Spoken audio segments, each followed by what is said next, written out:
कथा में बताया ना, चैतन्य महाप्रभु अपने 24 वर्ष जगन्नाथपुरी निवास में केवल 2 बार गरुड़ स्तंभ पार करके आगे गए, नहीं तो वहीं पीछे से ही दर्शन करते थे। जबकि वहां से कितनी दूर दिखते हैं जगन्नाथ जी। क्योंकि कहीं ना कहीं वियोग में, कहीं ना कहीं विछोह में उत्कंठा, तड़प बढ़ती है मिलन की।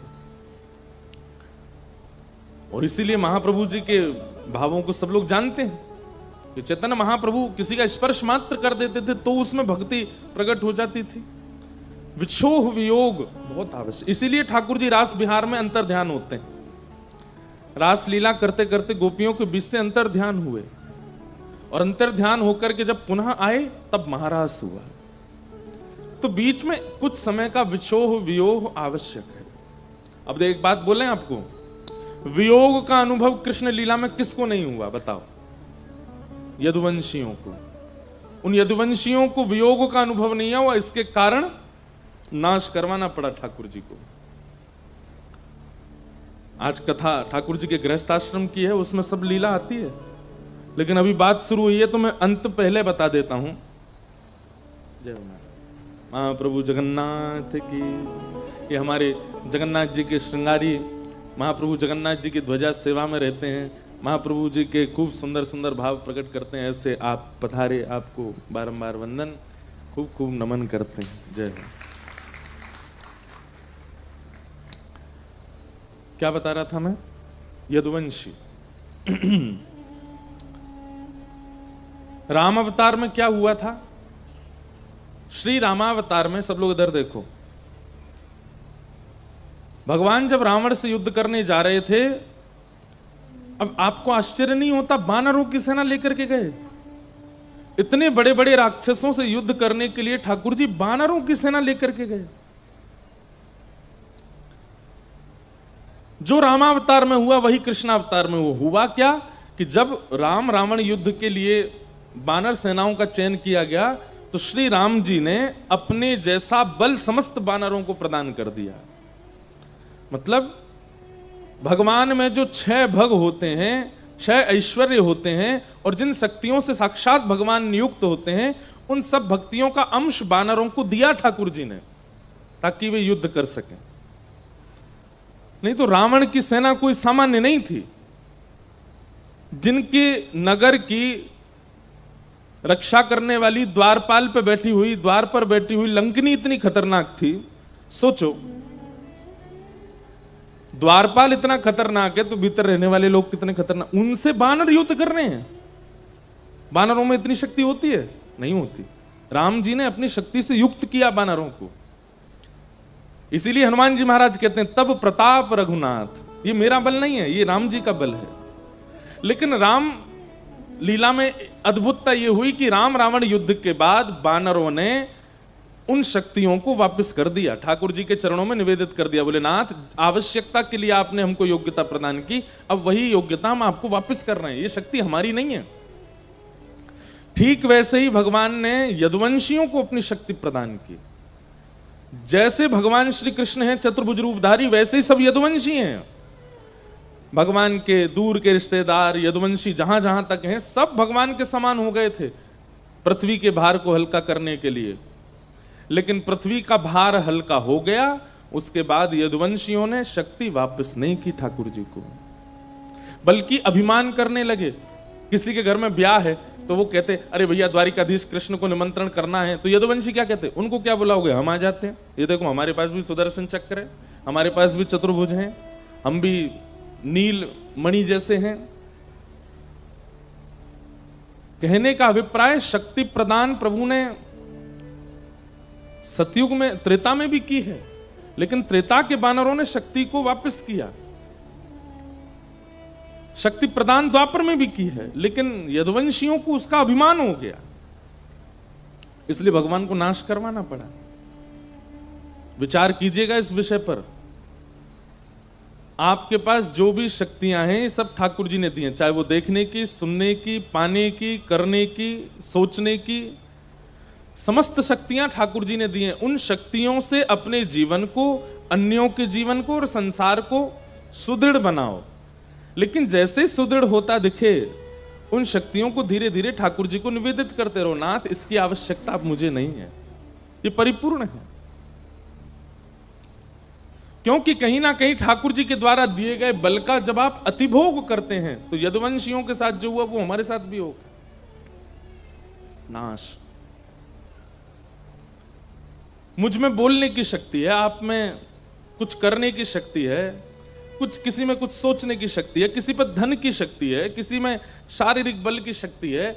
उसका एक समय तक उपभोग करने के बाद फिर श्री जगन्नाथ महाप्रभु को निवेदित कर देना चाहिए।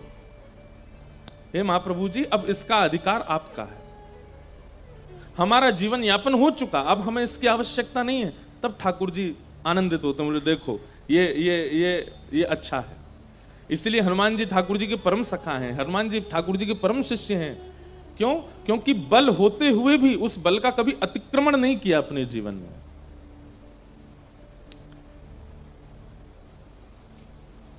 आपको पता है हनुमान जी महाराज कितने बलवान हैं, पूरा विश्व जानता है, सब लोग उसकी चर्चा करते हैं। लेकिन हनुमान जी महाराज अपने बल को सदा छिपा करके रखते हैं, अपने बल को प्रकट नहीं करते। प्रकट करने में किस स्थिति में आते हैं? प्रभु चरित्र सुनवे को रसिया, कथा सुनने के रसिया। हनुमान जी अति बलवान हैं, अति बुद्धिमान हैं, सर्वगुण संपन्न हैं, लेकिन ठाकुर जी की भक्ति से सारे गुणों को दबा के रखते हैं, उनको प्रकट नहीं होने देते। कई बार ऐसा होता है कि आप लोग जब ज्ञानी हो जाते हैं ना, या हम लोग ज्ञानी हो जाते हैं, तो हम अपने चाल चलन में भी ज्ञान को छलकाते रहते हैं।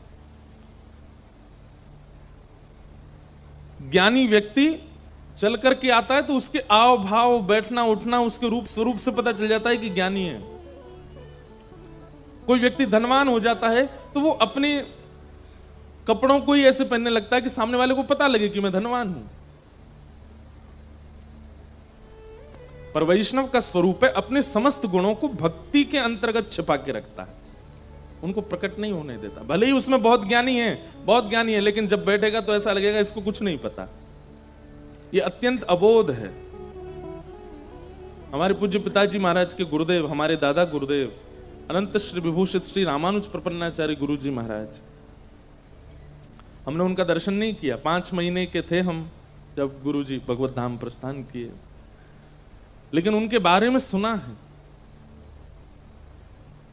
कैसा जीवन! श्रीमद् भागवत में संस्कृत के श्लोक पढ़ते थे और बोलते हिंदी थे, मतलब संस्कृत पढ़ रहे हैं और उसका अनुवाद बोल रहे हैं, इतने विद्वान थे। जबकि व्यक्ति को क्या होगा कि वो पहले भाव का अध्ययन कर लेगा, अध्ययन करने के बाद फिर उसका ट्रांसलेशन करेगा, लेकिन वो पढ़ते संस्कृत में थे, बोलते इंग्लिश में थे। आपको अंग्रेजी आती है, आप अंग्रेजी पहले एक बार पूरा अक्षर पढ़ लोगे, उसके बाद उसकी व्याख्या करोगे। लेकिन गुरुजी पढ़ते थे संस्कृत, बोलते थे हिंदी, इतने विद्वान, लेकिन रहनी कैसी? अत्यंत सामान्य। हमारे पिताजी महाराज बताते हैं, हम कभी गुरुजी की धोती और बगलबंदी अगर धुलवा देते थे बाहर, बढ़िया प्रेस करवा के, कलफ लगवा के, तो गुरुजी उन कपड़ों को लेते और कुएं के पानी में फिर स्वयं धोते और निचोड़ के सुखा के फिर पहनते। हमारी माताजी बताती हैं, कभी हम अच्छी सब्जी रोटी कुछ बढ़िया बना देते तो सब्जी पा करके बोलते, सुनो थोड़ा नींबू लेके आओ, थोड़ा दही लेके आओ। क्यों? सब्जी ज्यादा स्वादिष्ट बन गई है, तो उसमें नींबू डाल के उसको खट्टा कर देते थे, दही डाल करके उसको बेस्वाद कर देते थे। क्यों? कि कहीं जीव को अच्छा पाने की आदत ना लग जाए। इतना संयम करते हैं वैष्णवाचार्य, तब जाकर के भगवत अनुभव होता है। हम लोग चट्टपने में हमारी कोई कमी नहीं है, हम आपकी नहीं अपने आप को भी जोड़ रहे हैं। पहनने ओढ़ने में कहीं तक हम लोग कोई देहाभिमान शून्य ही नहीं होते कभी भी, और फिर हम ठाकुर जी को भजना चाहते हैं। आप कहेंगे महाराज जी क्या भोजन करने वाले, अच्छे पहनने वाले को ठाकुर जी नहीं मिलते? बात वो नहीं है। वैष्णव का स्वरूप ऐसा होता है कि वो स्वयं अच्छा ना खाए, ठाकुर जी को खिलाएगा, स्वयं अच्छा बन के ना रहे, ठाकुर जी को बनाएगा। स्वयं का श्रृंगार ना हो, लेकिन ठाकुर जी का होना चाहिए।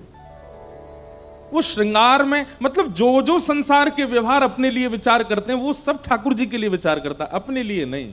ये वैष्णव का स्वरूप है। वो अपने ज्ञान को, अपनी बुद्धि को, अपने बल को, सबको भक्ति के लेप में छिपा करके रखता है, उसको प्रकट नहीं होने देता। जैसे श्री हनुमान जी, अरे लंका जाने के लिए किसी को याद दिलाना पड़ रहा है हनुमान जी को कि तुम में बल है।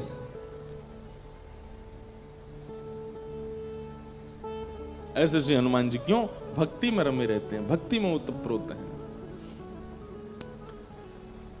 तो महाप्रभु जगन्नाथ जी की बड़ी कृपा है कि आप सब राउरकेला वासियों को ये कथा का अनुभव होता रहता है, पर वियोग आवश्यक है। तो अभी तो 2 साल वियोग नहीं है आपके पास, खूब कथा हो रही हैं, लेकिन फिर उसके बाद थोड़ा वियोग करना पड़ेगा।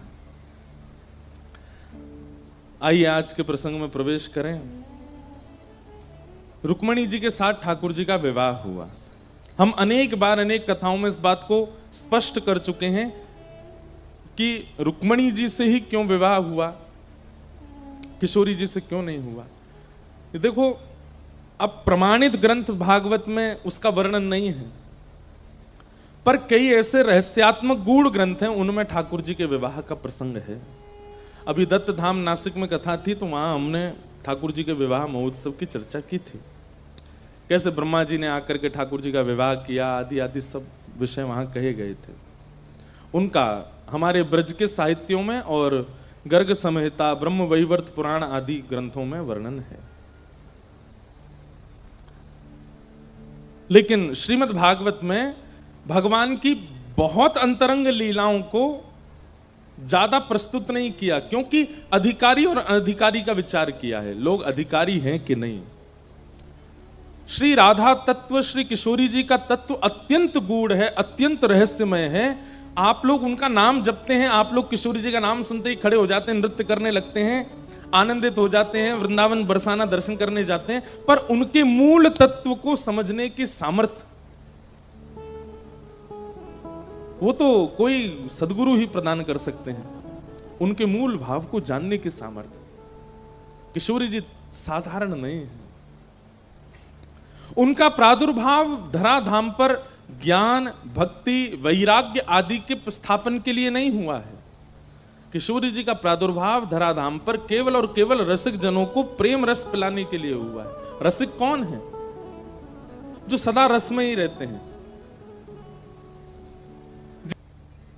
ग्रंथों को पढ़े हुए हैं, बहुत ज्ञानी हैं, व्याकरण शास्त्र आता है, लेकिन उनके चिंतन में क्या चल रहा है?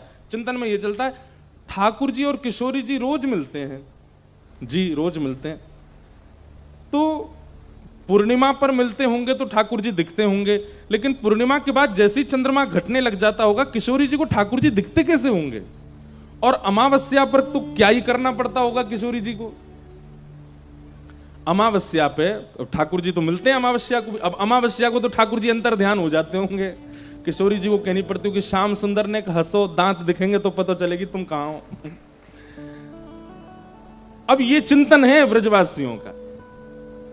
तभी एक हमारी कथा की श्रोता, उसने इतना सुंदर भाव प्रस्तुत किया इस पर। बोले महाराज जी, हमें ऐसा लगता है कि अमावस्या के दिन किशोरी जी जब व्याकुल होती होंगी ना, तो किशोरी जी के चित्त की व्याकुलता प्रकृति को अनुभव हो जाती है, वायु को, जल को, थल को, अग्नि को, इन सबको अनुभव हो जाता। अरे किशोरी जी व्याकुल हो रही हैं, तब प्रकृति जुगनुओं को भेजती होगी, जाओ किशोरी जी के पास, और तब उड़ते हुए जुगनू आते होंगे, और किशोरी जी के सन्मुख जैसे ही जुगनू आते होंगे, किशोरी जी एक एक जुगनू को उठा करके ठाकुर जी के, अब जुगनू में कितना प्रकाश होता है, एक जगह जुगनू बैठता है तो केवल उतनी जगह का ही प्रकाश होता है, अनेक जुगनू आ गए, किशोरी जी व्याकुल हैं, श्याम सुंदर दिख नहीं रहे हैं, तभी जुगनुओं का भंडार उड़ता हुआ आया, और किशोरी जी के सन्मुख मानो जैसे थाल में मोती आ गए हो कि श्रृंगार करो, और किशोरी जी एक एक जुगनू को उठा रही हैं, एक को कान पर बैठाया तो यहां से कान दिखने लगे, एक को मुकुट पर बैठाया तो यहां से मुकुट दिखने लगा,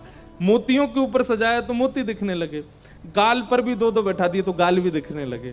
यहाँ जो पत्रावली ठाकुर जी बनाते हैं उन पर भी एक एक ऐसे जुगनू आसपास छोड़ दिए, वो बैठ नहीं रहे हैं, वो आगे पीछे थोड़े ऐसे उड़ रहे हैं, ठाकुर जी का मुखमंडल दिखे। सर्वांगण श्री अंग पर जुगनुओं को विराजमान किया। आहा, त्रिभंग ललित श्याम सुंदर जुगनू बिहारी बने हैं आज। कौन ने बनाए? किशोरी जी ने बनाए। और जैसे ही श्याम सुंदर की इस छवि को देखा, अमावस्या के चंद्रमा ने विचार किया, धिक्कार है हमको कि हम आज अदृश्य हैं। तुरंत महादेव से प्रार्थना की कि हमारे श्राप को दूर करो। श्राप लगा ना चंद्रमा को कि एक दिन अदृश्य होगा। महादेव कहते हैं कैसे दूर कर दें तुम्हारे श्राप को? बोले अरे देखिए ना, श्याम सुंदर को देखने के लिए किशोरी जी को इतना श्रम करना पड़ा और हम अमावस्या बने बैठे हैं। हे महादेव, आज हमको कैसे भी आप पूर्णिमा बनाओ। तब महादेव आते हैं और आकर के एक दिन के लिए अमावस्या के चंद्रमा का श्राप दूर कर देते हैं। और अर्धरात्रि में अमावस्या के दिन कुछ क्षणों के लिए किशोरी जी को दर्शन हो जाए, इसलिए पूर्णिमा का चंद्रमा प्रकट हो जाता है और किशोरी जी लाल जी के साथ रास विहार करते हैं। ये है वृंदावन रस। वहां पर कोई इच्छा नहीं, बस प्रिया प्रियतम का ही चिंतन करते रहते हैं। ये कैसे सोते होंगे, ये कैसे उठते होंगे, ये मिलते कैसे होंगे। अब एक जगह हमारे यहां पद है, किशोरी जी सखियों के साथ, ठाकुर जी सखाओं के साथ। अब भाई प्रेम में भले ही सबको पता है कि ये प्रेमी हैं, लेकिन फिर भी सबके सन्मुख तो संकोच ही होता है ना। आजकल के बच्चों को नहीं होता, वो बात अलग है। आजकल के बच्चों बिल्कुल संकोच नहीं करते। हमारी कहीं कथा थी तो दो आए दंपति, युवा ही थे, 25-26 साल के होंगे। तो प्रणाम किया। अब मेरे को संकोच में क्या कहूं, ये बहन भैया हैं कि पति पत्नी है, कौन है? मैंने कहा अच्छा कहां से आए? महाराज जी यहीं से आए हैं, हम दोनों पढ़ते हैं साथ में। अब मैं मन में सोचूं, एक ही परिवार से भैया बहन छोड़ दिए हैं, हॉस्टल में हो सकता है वो मिलने। मैंने कहा अच्छा क्या पढ़ते हैं आप? बोले ये इंजीनियरिंग करता है और मैं अभी सीए की पढ़ाई कर रही हूँ। मैंने कहा अच्छा, एक ही घर में रहते हैं? नहीं नहीं नहीं महाराज जी, ये मेरे प्रेमी हैं। मैंने कहा अच्छा। मैंने कहा ब्याह हो गया आपका? बोले नहीं ब्याह नहीं हुआ, पर हम साथ ही रहते हैं। मैंने कहा ब्याह की क्या योजना? ब्याह की अभी योजना नहीं, ऐसी अच्छा लग रहा है। मैंने वाह, हमसे क्या चाहिए? बोले हम रोज आपकी कथा सुनते हैं। मैंने कथा सुन के ब्याह की इच्छा नहीं हो रही आपकी? ये नहीं होता कि संग चलें, धर्म का पालन करें? नहीं महाराज जी अभी। मैंने कि भाई देखो, अब कथा सुनकर के अगर धर्म पालन की इच्छा हो तो कथा सुनो, और तुम ये सब ही करना है खुले में ऐसे। मैंने कहा ये तो अच्छा नहीं है। आजकल के युवाओं को संकोच नहीं होता। पर प्रेम, एक बात लिख लीजिएगा, प्रेम शुद्ध वही है जहां संकोच है। पति पत्नी के बीच में संकोच है, प्रियतम प्रियतमा के बीच में थोड़ा संकोच है। अगर संकोच नहीं है, सब स्पष्ट है, सब खुला है, तो वहां प्रेम टिक नहीं पाएगा। संकोच करना चाहिए थोड़ा। तो किशोरी जी संकोच करती हैं सबके सामने ठाकुर जी से बात करने में, भले ही सबको पता है, लेकिन जैसे ही श्याम सुंदर सामने से आते हैं तो किशोरी जी थोड़ी नजर छुपा लेती हैं, थोड़ा ऐसे खुद को ढक लेती हैं, ललता विशाखा को आगे कर लेती हैं, तुम आगे चलो, देखो श्याम सुंदर आ रहे हैं। देखना भी है और संकोच भी करना है। तो कहते हैं फिर श्याम सुंदर से बात कैसे होती है किशोरी जी की? क्योंकि सुबह तो संकोच करती हैं और शाम को एक ही स्थान पर रासलीला भी हो जाती है। ठाकुर जी को, किशोरी जी को कैसे पता होता है कि आज हमें कहां रास विहार करना है? बात तो हुई नहीं पूरे दिन। इतना सुंदर भाव हमारे ब्रज के रसिक वर्णन करते हैं। बोले किशोरी जी श्रृंगार में भाव प्रकट करके आती हैं। कैसे? श्रृंगार करते समय विचार करती हैं कि आज श्याम सुंदर से कहां मिलें। बोले शाम को एक तालाब है जिसमें कमल खिले हैं, उसके तट पर मिलेंगे। तो आज किशोरी जी कैसे वर्ण के वस्त्र पहनती हैं? बोले नीले वर्ण के वस्त्र पहनती हैं। इससे ठाकुर जी को संकेत हो जाएगा ये तालाब या नदी का संकेत कर रही हैं। और उसी में कुछ गुलाबी गुलाबी जो आकृति बन जाती हैं, उससे ठाकुर जी को संकेत हो जाए, ओहो नदी पे नहीं मिलेंगी, नदी में कमल नहीं होते, कमल तो तालाब में होते हैं, तालाब पे मिलेंगी। ठाकुर जी दूर से किशोरी जी का श्रृंगार देख के यही अनुभव करते हैं, मिलेंगी कहां। अब ठाकुर जी विचार करते हैं कि भाई तालाब तो बहुत हैं और बहुत तालाबों में कमल हैं, कौन से वाले तालाब पर मिलेंगी, उसका संकेत कैसे हो। तो किशोरी जी कानों में जो कुंडल पहन करके आई हैं, उनमें थोड़े थोड़े या तो मयूराकृति बनी हुई है, तो मयूराकृति से ठाकुर जी समझ, अच्छा जिस तालाब के पास मोर ज्यादा रहते हैं वहां मिलेंगी। या फिर कभी कभी कुंडलों में तोते बने हुए हैं, तो ठाकुर जी समझ, अरे जहां सुख ज्यादा हो वहां मिलेंगी। तो श्रृंगार से ठाकुर जी अनुमान लगा लेते हैं कौन सा तालाब है, कौन सा स्थान है जहां आज रास विहार होगा। उसके बाद ठाकुर जी ये संकेत पूछ रहे हैं कि हम अकेले आए कि मधुमंगल, श्री दामा इन सबको संग लेके आए। तो किशोरी जी के मुखमंडल को देख करके ठाकुर जी अनुभव करते हैं केवल एक बिंदी लगी हो तो किशोरी जी संकेत कर रही हैं किसी को नहीं लाना है, एकांत मिलन होगा। और यदि खूब पत्रावली बनी है, महाराज एक एक पत्रावली की भी 4-4 पत्रावलियां बनी हुई हैं, खूब सारी पत्रावली, और यहां पर खूब सुंदर सुंदर कपोल पर सुंदर चंदन की आकृति बनी है, तो ठाकुर जी समझ आज तो महाराज होएगा। मधुमंगल श्री दामा को ठाकुर आज तैयार रह जाइयो, रात में आनो है। देखो किशोरी जी ऐसो भरो श्रृंगार करके आई हैं, या तो संकेत कर रही हैं कि आज शाम को रास विहार होएगा। और जिस दिन किशोरी जी को नहीं मिलना होता उस दिन अटपटे तो वस्त्र पहने आती हैं, बहुरंगी वस्त्र, नीले, गुलाबी, हरे, बैगनी। ठाकुर जी सोच में पड़ जाते हैं भैया क्या संकेत कर रही हैं, समझ में ही नहीं आ रहा। और मुखमंडल पर एक भी पत्रावली नहीं होती। अब ठाकुर जी सोच रहे हैं कि भाई ये क्या संकेत है। और उस दिन सबसे बड़ा संकेत क्या होता है, किशोरी जी ठाकुर जी को देखती ही नहीं है, निहारती नहीं है। ठाकुर जी समझ जाते हैं आज मान कर गई है भैया, ये तभी कोई संकेत नहीं है। फिर ठाकुर जी मान लीला को भंग करने के लिए कुछ ना कुछ योजना बना। अब ये प्रिया प्रियतम का सुख विलास है जिसमें वृंदावनी सदा रमे रहते, बड़े बड़े ज्ञानी, बड़े बड़े वैरागी, बड़े बड़े विरक्त छके रहते हैं ऐसे भावों में। इसके लिए किशोरी जी का आगमन हुआ। इसलिए रुक्मणी कृष्ण विवाह का प्रसंग भागवत जी में कहा गया, क्योंकि इसमें आप सब प्रवेश कर सकते हो। प्रिया प्रियतम के सुख विलास में सबका प्रवेश नहीं हो सकता। तो रुक्मणी जी के साथ ठाकुर जी का विवाह हुआ। आज तो भैया सूर्य नारायण बहुत ही जोर से चमक रहे हैं आकाश में, सब बहुत परेशान हो रहे हो। चिंता मत करो, अभी छटपट कथा पूरी करते हैं नहीं पजर जाओगे सबरे। ब्रजभाषा में जलने को बोलते हैं पजर गए हो। क्या बोले हैं? पजर गए हो। तो भगवान के रुक्मणी जी के साथ में विवाह हुआ, क्योंकि मूल तत्व तो नारायण है। नारायण का विवाह लक्ष्मी से होता है। दूसरा विवाह ठाकुर जी का जामवती के साथ हुआ। तीसरा विवाह सत्यभामा के साथ हुआ। अच्छा एक बात बोले, आपको तो फिर भी इतने का हवा लग रही होगी, हमारे तो एसी बंद ही पड़े हैं, पता नहीं क्या हो गया इनको। अब हम ऐसे तो बोल नहीं सकते ठीक करो, तो ऐसे ही बता रहे हैं।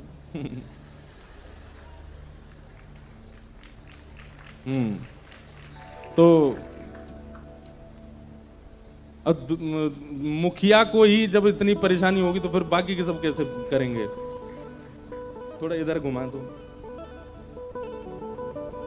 बस ठीक, थोड़ा नीचे कर दो। जय। तो क्या बता रहे थे? हाँ, अब जब तक ब्रज की बात चल रही तब तक नहीं लगी हमको गर्मी। जैसे ही वहां से वापस आए तो लगा कि एसी तो चले ही नहीं रहे हैं। रुक्मणी जी के साथ में विवाह हुआ। दूसरा विवाह ठाकुर जी का जामवती के साथ, तीसरा सत्यभामा के साथ, चौथा कालिंदी यमुना के साथ। भगवान के बंधुओं, ये अष्ट प्रमुख विवाह हैं। बहुत ध्यान से सुनिएगा। ये 8 पत्नियां कौन कौन हैं? 5 तो प्रकृति हैं, पृथ्वी, अग्नि, जल, वायु, आकाश। और 3 जो हैं ये भीतर की प्रकृति है, मन, बुद्धि और अहंकार। ये भगवान की अष्टपटरानियां हैं।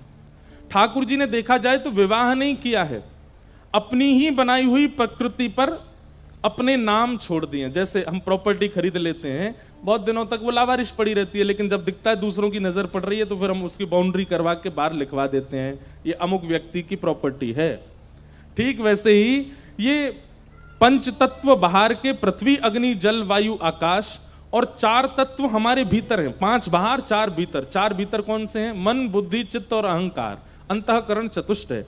इनमें चित्त तत्व जो है ये परमात्मा है, तो बच्चे भीतर के 3 और बाहर के 5। ये भगवान की अष्टपटरानियां हैं। ठाकुर जी ने प्रकृति से विवाह किया। रुक्मणी जी जो हैं ये अग्नि तत्व हैं, यमुना जी जो हैं ये जल तत्व हैं, कालिंदी।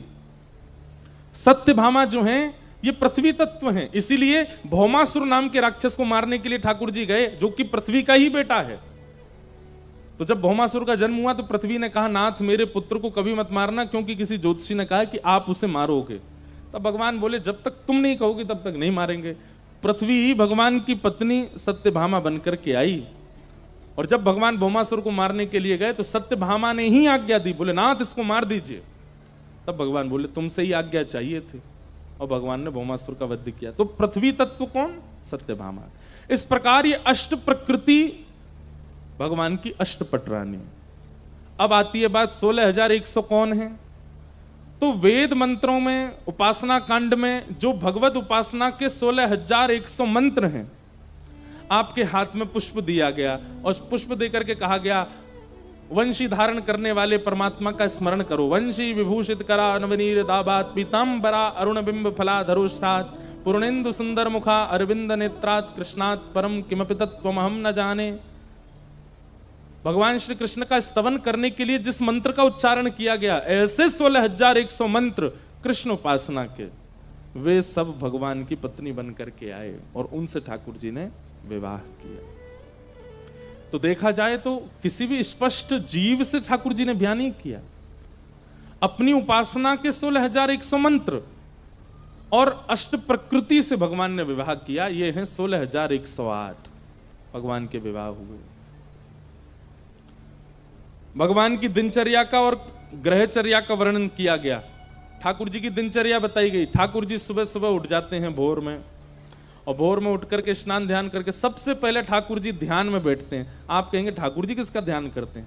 जो जो ठाकुर जी का स्मरण करते हैं उनका ठाकुर जी स्मरण करते हैं, स्तवन करते हैं। वृंदावन में कितने भक्त, जगन्नाथपुरी में कितने भक्त, उड़ीसा में कितने, सब भक्तों का स्मरण ठाकुर जी करते हैं।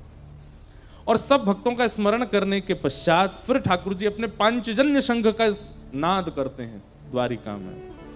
पांचजन्य शंख के नाद के बाद भगवान गौशाला जाते हैं, गौ सेवा करते हैं, फिर आकर के बाल भोग पाते हैं। फिर अपनी स्वधर्मा सभा में बैठ करके द्वारिका में क्या हो रहा है क्या नहीं हो रहा सबका ब्यौरा लेते हैं। फिर मध्याह्न भोजन ठाकुर जी बड़े बड़े संत और जो आए हुए होते हैं द्वारिका में उनके साथ बैठ करके करते हैं दोपहर का भोजन।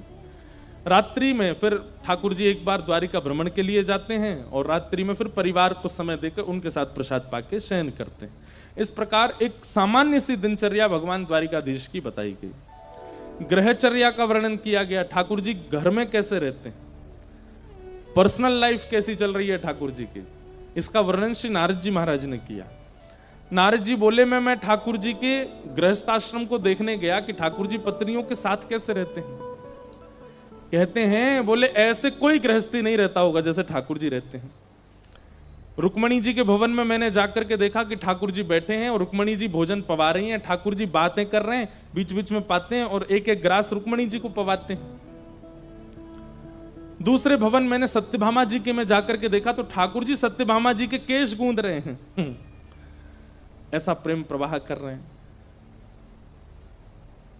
जब मैं जामवती के कक्ष में गया तो वहां मैंने देखा कि ठाकुर जी अपने बालकों के साथ खेल रहे हैं और जामवती बड़ी खुश हो रही हैं देख करके। जब कालिंदी के कक्ष में गया तो ठाकुर जी भी सांवले हैं और यमुना जी भी सांवली हैं, तो ये दोनों एक दूसरे का श्रृंगार कर रहे हैं।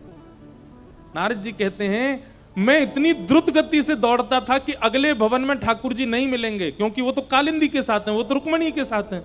लेकिन अंत में मुझे पता चला कि ठाकुर जी तो 16,108 रूप बना के एक एक पत्नी के साथ एक साथ निवास करते हैं और सबको सुख देते हैं, अपने गृहस्थाश्रम का पूर्ण निर्वहन करते हैं। मैं परमात्मा हूं, मैं परब्रह्म हूं, मैं बहुत व्यस्त हूं, मैं समय नहीं दे सकता, ये व्यवहार नहीं है ठाकुर जी का। सबको समय देते हैं, सबके साथ उचित व्यवहार करते हैं। नारद जी ने भगवान के ग्रहचर्या का दर्शन किया। कहीं कहीं ठाकुर जी के कलह भी हो रहे हैं, वो भी नारद जी ने देखे। कैसे कलेश हो रहे हैं ठाकुर जी, जबरदस्ती लड़ रहे हैं ठाकुर जी। किससे लड़ रहे हैं? एक प्रणय कलह तो रुक्मणी जी के लिए ही आता है भागवत जी में। भगवान बोले ये कभी गुस्सा ही नहीं होती हम पे, ये रुक्मणी आज तक इतने साल हो गए हमारी शादी को, इसको गुस्सा क्यों नहीं आता है? तो एक दिन ठाकुर जी बोले रुको, हम इसको गुस्सा दिलाएंगे आज। तो भगवान बोले ए रुक्मणी जी, बोले जी आज बढ़िया दाल भात बनाना, हम शाम को आके पाएंगे। रुक्मणी बोली जो आज्ञा। और ठाकुर जी बोलते हैं तो और आनंद से बनाते हैं सब। 4-5 प्रकार के भात बनाए, केसर वाले भात, मीठे भात, नमकीन भात, सादा भात, दाल आदि बनाई। ठाकुर जी जैसे शाम को आए तो पहले ही सोच के आए कि मुझे लड़ना है रुक्मणी से। जैसे थाली पर बैठे तो रुक्मणी जी ने परोसा। ठाकुर जी बोले अब हमारा मन नहीं कर रहा भात खाने का, तुम तो रोटी बना के ले आओ। रुक्मणी जी अच्छा कोई बात नहीं, अभी लाती हूँ, रोटी बना के लिए आए। लीजिए रोटी अब रोटी का मैं पराठा बनाओ। रुक्मणी जी बोली पराठा बना देते, पराठा बना करके ले आए। सुनो देवी मुझे भूख ही नहीं लग रही, मैं तो सोने जा रहा हूं। रुक्मणी जी बोली कोई बात नहीं, आप सहन कर लो। इतनी सुबह से बना रही हैं सब कुछ, लेकिन रुक्मणी जी को फिर भी क्रोध नहीं आया। ठाकुर जी पौड़ गए, रुक्मणी जी चरण दबाने लगे। थोड़ा धीरे दबाओ ना, बहुत तेज दबा रही हो। रुक्मणी जी धीमे धीमे दबाने लगे। अब अभी भी तेज दबा रही हो, और धीमे दबाओ। रुक्मणी जी बिल्कुल स्पर्श कर रही हैं। अरे मेरे पांव में दर्द हो रहा है, थोड़ा धीरे दबाओ। रुक्मणी जी हाथ ऊपर करके अपनी छाया से दबा रही हैं। ठाकुर जी कह रहे हैं नहीं मानोगी तुम अभी। बोले मैं स्पर्श ही नहीं किया, आप क्यों नाटक कर रहे हो इतना। अब देवी मुझे तो भूख लग रही है, मैं तो पाऊंगा। बोले चलो पालो। अंत में ठाकुर जी ने हाथ पकड़ा, तुम क्रोध क्यों नहीं कर रही हो हम पे, हम तुमसे इतना लड़ने का प्रयास कर रहे हैं, ये करते हो, तुम लड़ती नहीं हो हमसे। रुक्मणी जी कहती हैं जिसको श्याम घन प्राप्त हुए हों, जिसको ऐसा अमूल्य रत्न प्राप्त हो गया हो, उसकी हर अवस्था स्वीकार है। अभी चतुरासी जी का पता है, जोई जोई प्यारो करे सोई मोहे भाव। ठाकुर जी को जब किसी से अत्यंत प्रेम होता है ना, तो ऐसे ही परेशान करते हैं, और व्यक्ति परेशान हो जाता है ना, तो ठाकुर जी कहते हैं फेल हो गया। लेकिन उनके अनेक प्रयास करने पर भी सामने वाला परेशान ना हो। जैसे राखो तैसे रहूं, आप जो करना चाहो कर लो, हम परेशान नहीं होंगे। ठाकुर जी को वही प्रिय होता है। अंततोगत्वा रुक्मणी जी के इस प्रेम को ठाकुर जी ने स्वीकार किया। रुक्मणी जी ने कभी क्रोध नहीं किया ठाकुर जी पर। और एक पत्नी है भगवान की सत्यभामा, वो 365 दिन में एक बार प्रेम से बात करती हैं ठाकुर जी से, नहीं तो डांटती ही रहती हैं। ठाकुर जी बहुत डरते हैं सत्यभामा से, लेकिन ठाकुर जी कह रहे हैं भैया गृहस्थ आश्रम, जैसे एक पत्नी में जितने गुण होते हैं ना, भगवान की 16,000 पत्नियों में अलग अलग हैं। एक गुण रुक्मणी में, एक गुण सत्यभामा में, एक गुण जाम्बती में, एक गुण कालिंदी में। लेकिन ठाकुर जी कहते हैं सर्व गुण होने चाहिए गृहिणी में। उससे भय भी होना चाहिए, उसके प्रति प्रेम भी होना चाहिए, उसके प्रति सम्मान भी होना चाहिए, उसके प्रति आदर भी होना चाहिए, उसके प्रति दासत्व का भाव भी होना चाहिए, उसके प्रति प्रभुत्व का भाव भी होना चाहिए। सब भाव भगवान अपने गृहस्थाश्रम में जी रहे हैं, आनंद कर रहे हैं। तभी पांडवों ने राजसूय यज्ञ किया, भगवान को आमंत्रित किया। ठाकुर जी जरासंध के यहां गए, जरासंध को वध करवा करके भीम से 20,000 राजकुमारों को वहां बंदी थे, वहां से मुक्त करवा करके राजसूय यज्ञ में गए। और वहां जाकर के राजसूय यज्ञ में आने वाले लोगों के पादुका उठाने की सेवा ठाकुर जी ने की। यज्ञ में, जबकि अग्र पूजा भगवान की थी, भगवान को ही प्रधान पीठ दी गई थी, लेकिन फिर भी ठाकुर जी यज्ञ में एक सेवा लेते हैं। कौन सी सेवा? बोले जितने लोग यज्ञ में आएंगे सबकी पादुका उठा करके रखने का काम हमारा है। ये देख करके सब आनंदित हो गए। बोले नाथ, जीवन में वर्सेटाइल होना कोई आपसे सीखे। आपको दुनिया प्रभुत्व प्रदान करती है, पर आपका जो स्वरूप है, आपका जो स्वभाव है, वो सबके चित्त को मोह लेता है। भगवान का विष्णु सहस्त्र नाम में एक नाम आता है मान देना। ये दूसरों को मान देना जानते हैं। ठाकुर जी का स्वभाव क्या है? क्रेडिट्स दे देते हैं, करने के बाद भी सब कुछ आपको दे देंगे। मैं कहूं मैंने 7 दिन कथा सुनाई, मेरी कथा सुन के एक व्यक्ति के जीवन में परिवर्तन हो गया। जगन्नाथ जी मंद मंद मुस्काएंगे, हम बे तेरी कथा से हुआ है। अरे हमारी इच्छा नहीं होती तो तू बोल पाता, हमारी इच्छा नहीं होती तो तेरे जीव में स्वर आ पाता, हमारी इच्छा नहीं होती तो वो सुन पाता, हमारी इच्छा नहीं होती तो वो परिवर्तन कर पाता। लेकिन अच्छा है तुम सब सारे क्रेडिट ले लेते हो। करते सब ठाकुर जी हैं, पर हम लोग अपनी पीठ थपथपाते हैं कि हमने किया। ठाकुर जी का स्वरूप कैसा? मान देना, सबको मान देते। अमानिना, मान देना। और स्वयं कैसे मान रहित, कभी मान नहीं चाहते। ऐसे श्री कृष्ण राजसूय यज्ञ में गए, तभी वहां शिशुपाल भगवान को गालियां देने लगा। 100 से ऊपर गाली जैसे ही दी शिशुपाल ने, भगवान के सुदर्शन चक्र ने शिशुपाल का सर धड़ से अलग कर दिया। शिशुपाल का वध किया ठाकुर जी ने। यहां पर महाभारत की योजना बन गई। भगवान ने बहुत प्रयास किया कि युद्ध ना हो। ये बात याद रखिएगा। कई लोग मेरे से आके कहते हैं, बोले ठाकुर जी गीता में बार बार अर्जुन को कहते हैं तू युद्ध कर, तू युद्ध कर। बोले भगवान उसको चेता रहे हैं कि तू लड़। ऐसे परमात्मा जो लड़ने के लिए कहते हैं। मैंने कहा गीता से पहले की महाभारत सुनी है आपने? कितनी बार ठाकुर जी ने रोकने का प्रयास किया। स्वयं शांति दूत बनकर के गए दुर्योधन के पास और जाकर के कहा कि दुर्योधन युद्ध में सार नहीं है। कितने बालक अनाथ हो जाएंगे, कितनी माताएं विधवा हो जाएंगी, युद्ध मत करो, 5 गांव दे दो पांडवों को, हो गया काम। लेकिन दुर्योधन कहता है सुचग्रैव न दास्यामि बिना युद्धे न केशव, सुई के नोक के बराबर जमीन भी बिना युद्ध के नहीं दूंगा। इसलिए जब मोह हुआ अर्जुन को कि ये अपने हैं, इनको मैं कैसे मारूं, तब भगवान कहते हैं उसने ये विचार नहीं किया कि तू अपना है, तू क्यों विचार कर रहा है। मैंने इतनी बार समझाया दुर्योधन को कि युद्ध नहीं करना चाहिए, लेकिन तब भी नहीं मानता है। और तू यहां पर कायरों की तरह अब कहता है कि मैं युद्ध नहीं करूंगा। अरे अर्जुन, युद्ध ना करना यह पक्ष तो मेरा था, लेकिन इस पर तुम्हें पहले ही हाथ खड़े कर देने चाहिए थे कि मैं युद्ध नहीं करूंगा। अब पूरी सभा बन गई है, युद्ध मैदान तैयार हो गया है, बीच में रथ खड़ा है और अब तुम कह रहे हो युद्ध नहीं करूंगा। इससे तो तुम कायर साबित हो गए, इसलिए युद्ध करो। बंधुओं,